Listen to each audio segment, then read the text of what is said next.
This podcast is powered by the pros at Paschal Air Plumbing and Electric. Arkansas owned, Arkansas operated. GoPaschal.com. Rich Clark, he is the new executive director of the College Football Playoff Committee, and we were talking before we sat down for the conversation. Also, someone's got a tie to Arkansas. Yes, I do. Because you played for Coach Hatfield at the Air Force Academy. I did. He's the one that came to my house and got me to take a visit to Air Force. My mom said, he is such a good man. You should just go visit. And I did. Little did I know that 38 years later, here I am. And he spent some time on the playoff committee as well. He did. And I talked to him before. I was actually going to be on the selection committee before they hired me for this job. And so I had spoken to him about it, and he was all for it. So always been a great mentor. All right, so tell us how this came about. Obviously, military background, Air Force. How do you arrive in Bill Hancock's role as the second director, I guess, of the College Football Playoff Committee? Yeah, better lucky than good. So that's what I say. But I basically got a phone call from a search firm that was running the search for the executive director. They asked me if I wanted to put my name in the hat. They told me I was a non-traditional candidate, but that's what they were looking for. I was like, absolutely. And I went through a series of interviews, and here I am. I got the job, so I'm very excited. More excited than I could imagine. Obviously, college football fans are very excited because the 12-team playoff is here and it's now. Yes. I wanted to get you, when the structure of this playoff and the way the byes are laid out, the seeding and the way conference champions were handled, all of that was done under the framework of 5 power conferences, the Pac-12 being a part of that mix. Now, since all of that was set up, the structure has changed. Is there any conversations about, hey, let's get through a season or two or get through some time frame before we review maybe the rules of engagement, if you will? Yeah, Tommy, I think that's exactly where the commissioners are. They did understand the landscape as they set up this new format. And the idea here is that we're going to run through this year. We're going to make this playoff as spectacular as it can be. And then at the end of the year, we'll look back and go, what should we change, if anything, to make it even more spectacular? So we're always going to be trying to get better.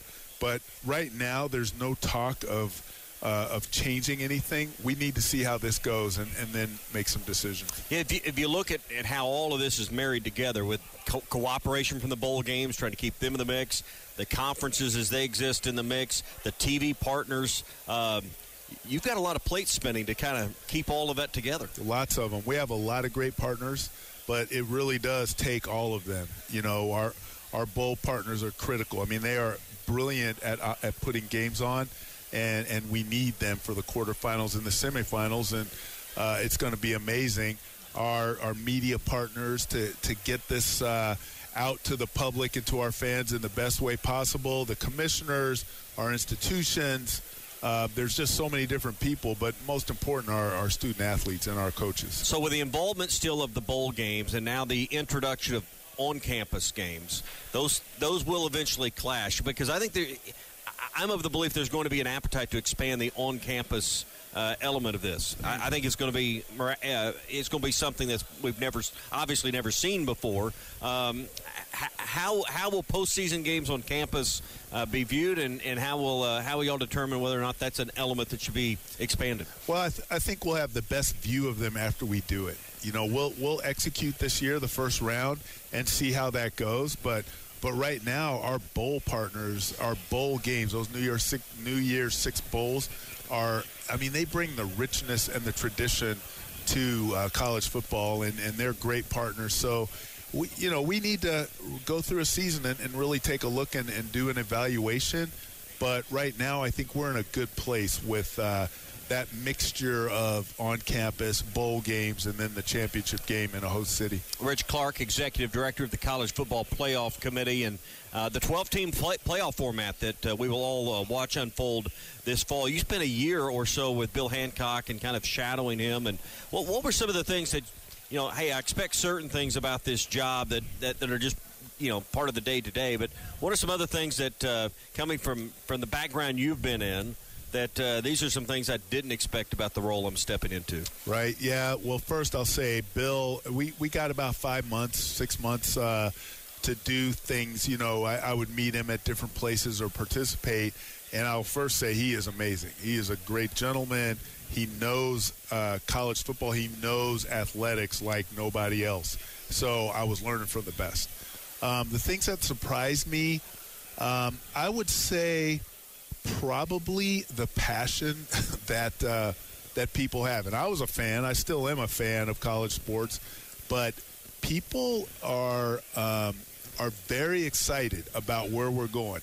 And it is amazing. Like, you see it on the shows, you hear it from your perch, just how excited people are. But when you're having to make decisions about things that are a bit controversial, you really see the passion start to inflame. So, but that's good, right? That means people are excited about the game. Yeah, there's a growing conversation about players and should they be paid directly from bowl games or in the postseason as part of their NIL.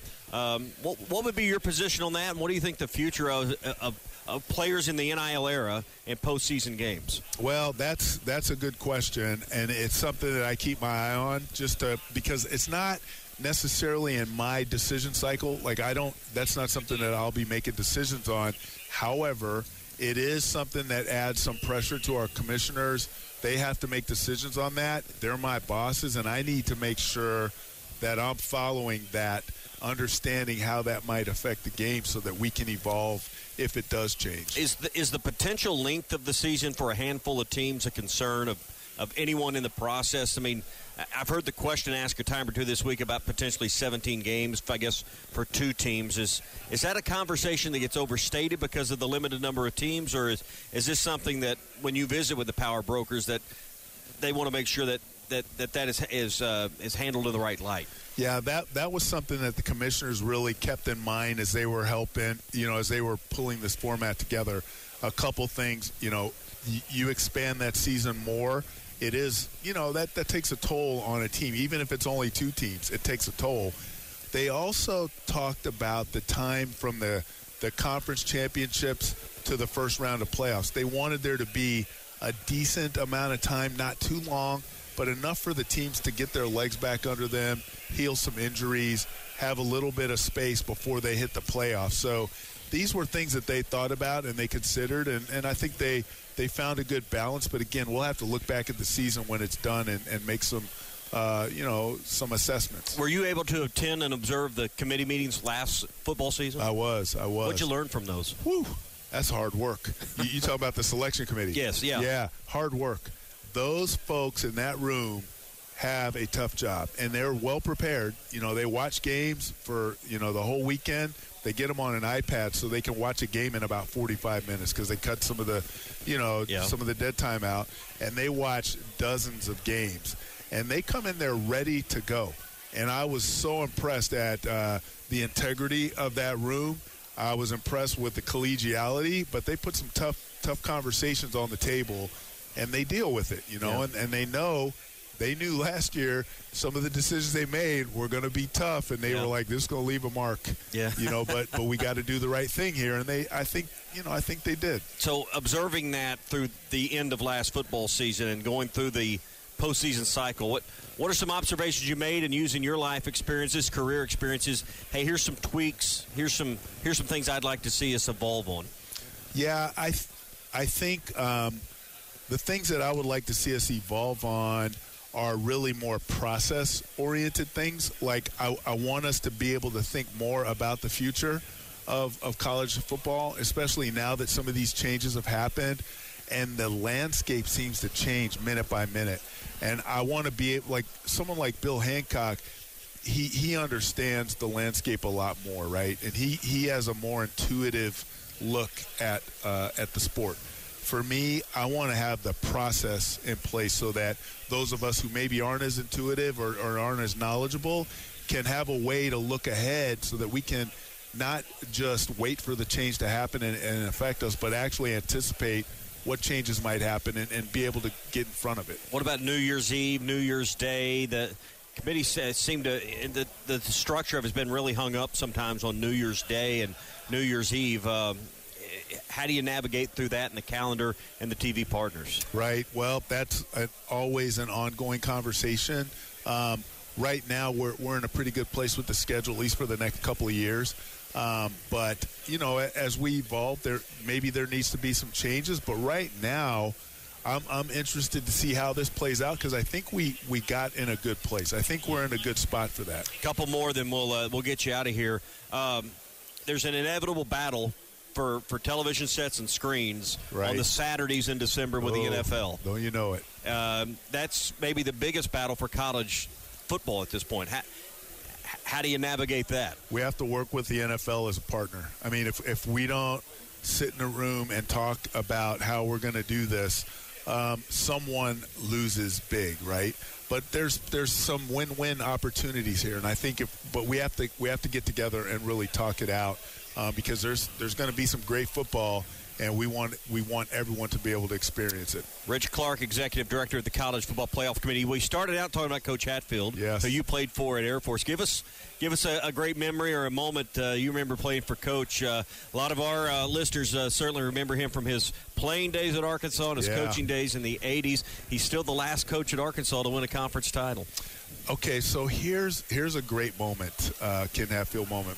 The end of my sophomore year, I tore my knee up, and I got ACL, MCL, meniscus cartilage, and it was right before the holidays. And I was in the hospital on over the Christmas break at the Air Force Academy. And I remember he came to visit me in the hospital, and I was a sophomore at the time, and he said, "Hey, I just want you to hear it from me. I'm going to be leaving the Air Force Academy, and I'm going to take another coaching job, but I wanted to tell you, you weren't with the team when I announced it, but I wanted you to hear it from me personally." And I thought that was first class because he recruited me. I came to the Air Force largely because of him, and he came and he told me that, and I'm another player, but to him, I was one of his guys, and it's something I won't forget. Rich Clark, thanks for your time, and welcome aboard with the College Football Playoff Committee. I appreciate it, Tommy. Thanks for giving me an opportunity to talk to you a little bit about football. BetOnline is your #1 source for all your betting needs. Get the latest odds, lines, and matchup reports for baseball, boxing, golf, and more. BetOnline continues to be the fastest and easiest way to place your wagers, including live betting and your favorite casino and card games available to play right from your phone. Head to the website or use your mobile device to sign up today and get in on the action. Remember to use our promo code BELIEVE, that's BLEAV, for your 50% welcome bonus on your first deposit. Bet online, where the game starts.